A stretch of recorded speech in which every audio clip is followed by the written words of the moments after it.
Верификация.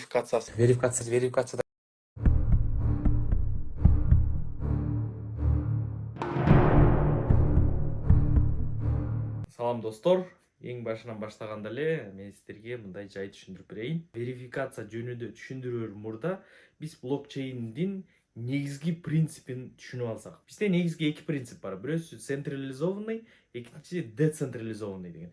Централизованный болгондо жөнөкөй айтсак, бир обществонун же болбосо бир команданын же бир комьюнитинин администратору болот. То есть бир лицо болот, который ошол баардык общество үчүн же комьюнити үчүн жооп бере турган. А децентрализованный болгондо ошондой эле комьюнитинин эч кандай централизованный же болбосо администратору баягы бир орган контролдобойт, аны ошол сообщество өзү контролдойт деген түшүнүк бар. Эми мындай кылалы. Централизованный анан децентрализованный деп эки түшүнүктү ушуну оюбузга түйүп алалы. Андан кийинкисин кетели. Эми верификация жөнүндө. Урматтуу мекендештер, бүгүн дүйнө жүзүндө чоң ачылыштар болуп атат. Эмне криптовалюта тармагы боюнча азыр криптовалюта тармактарынын баардыгы жөнгө салынат. Эгерде буга чейинки жана искусственный криптовалюталар боло турган болсо, жөн эле цифра, эч кандай баалуулук жок. Ал криптовалюталардын баардыгы уже все баардыгы жокко чыгып кетет. То есть азыр биз кимде МСМ боло турган болсо, алардын баардыгы верификациядан өтөт. Верификация деген эмне? Ал жака сиз паспортуңуз менен киресиз, данныйыңыз менен киресиз.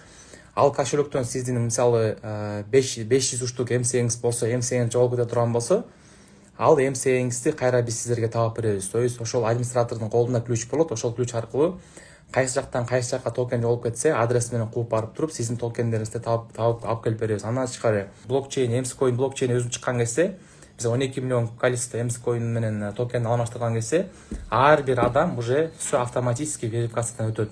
Ошондо бизде действительно канча холдер бар экени ачыкка чыгып калат да. То есть ар бир держатель, бир штук монетасы бар держательдердин баардыгы автоматтык турда верификациядан өтүп киришет.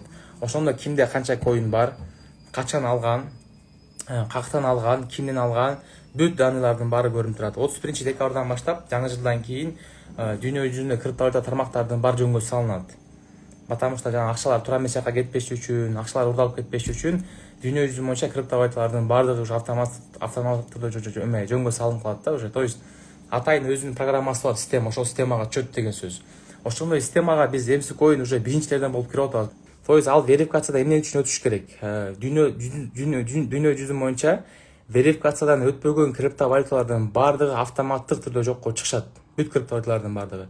Аны Binance кабыл албайт, аны уже Mexi кабыл албайт, аны уже Bybit кабыл албайт, аны бир дагы крипто биржалардын баары кабыл албайт. То есть ошондо токен кака кетип атат, кайсы акчасы кака жумшалып атат, ким чыгарган, баардыгы уже бүт автоматтык түрдө электрондук тармактан баары катталып турат. То есть бир да криптовалюта мындай левый правый кетпейт деген сөз да. Бул негизи мурда эле чыгыш керек болчу. Азыр 31-ден кийин ушу жаңы мыйзам кабыл алат дүйнө жүзү боюнча. Эмне крипто жанагы чыгып аткан криптовалюталар, эдеги жок, башы жок чыгып аткан криптовалюталардын баардыгы автоматтык түрдө баардыгы уже жокко чыгат. Аларды уже бир да биржа кабыл албайт.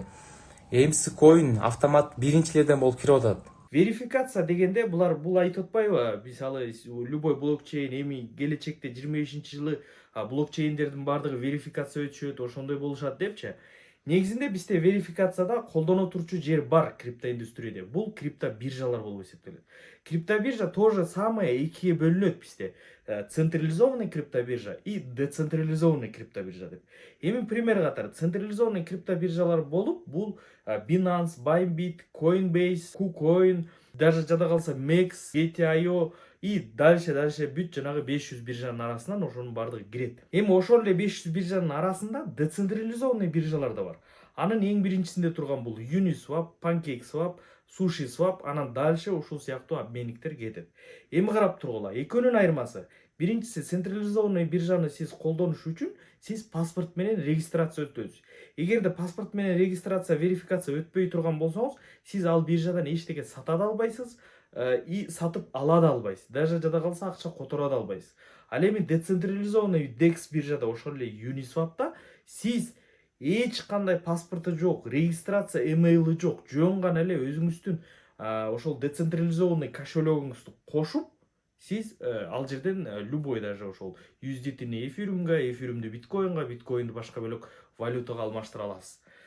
А бирок эч убакта блокчейн эч убакта децентрализованный и централизованный болуп бөлүнбөйт. Блокчейндин негизги принципи бул децентрализованный. То есть негизги принципи мунун определенный органы болбойт. Аны ошол жана комьюнити башкарат. Любой блокчейнди. То есть жада калса даже эфириумду дагы комьюнити башкарат. Если даже Виталик Бутерин ошол эфириумда кандайдыр бир өзгөртүү киргизгиси келсе, ошол комьюнитиден уруксат сурайт. 51% макулдук бергенде гана өзгөртүшөт. Ага чейин алар өзгөртпөйт. Анын бардыгын ошол комьюнити башкарат. Комьюнити кандай десе ошондой болот. Эми Исрайдиндер айтып атпайбы, биз вот блокчейнди эме кылып салабыз деп.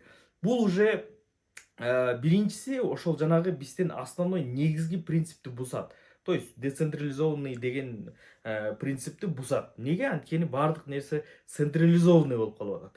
Андан тышкаркысы ошол эле учурда биз блокчейнди колдонуш үчүн биз паспортубуз менен кирип атабыз. И ошол эле учурда Исрайдин айтып атат, силердин ар бир адамдын данныйлары, фамилиялары бардыгы открытый болот деп.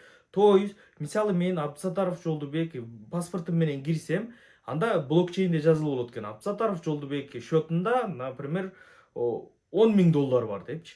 Андан кийинкиси эртең күнү мен дагы бир жактан дагы акча болуп, дагы $100,000 келе турган болсо, тоже самый $100,000 деп жазылып болуп калат. То есть бул уже открытый болуп калат да. И открытый болгондон кийин бул жерде биринчиси баягы конфиденциальность деген түшүнүк бар. Ар бир адамдын өзүнүн ошол интернеттеги мындайча айтканда купуялуулугу деп кыргызча айтсак купуялуулугу баягы сакталыш керек деген нерсе бар да, понятие. Вот ошол нерсе сакталбай калып атат. А мисалы кандай гарантия бар, что ал жерден бирөө көрүп алып, эртең күнү түнчүндө мен үйдө жатканда үйүмө келип, мени тоноп, өлтүрүп кетишине.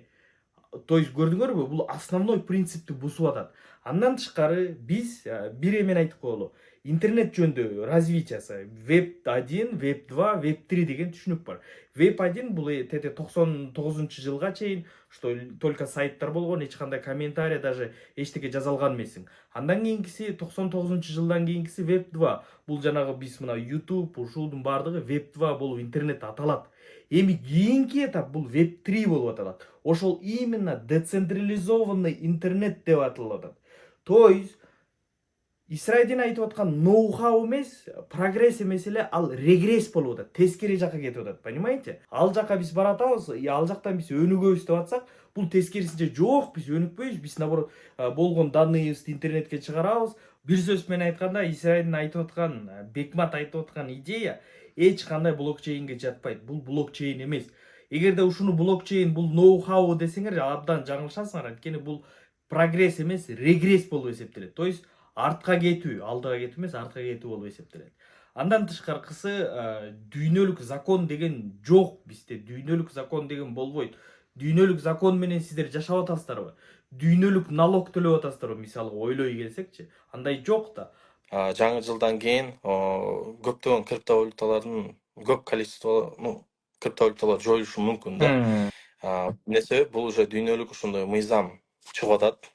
То есть мунун бардыгы жөнөкөй эле карандай эле калп болуп эсептелет.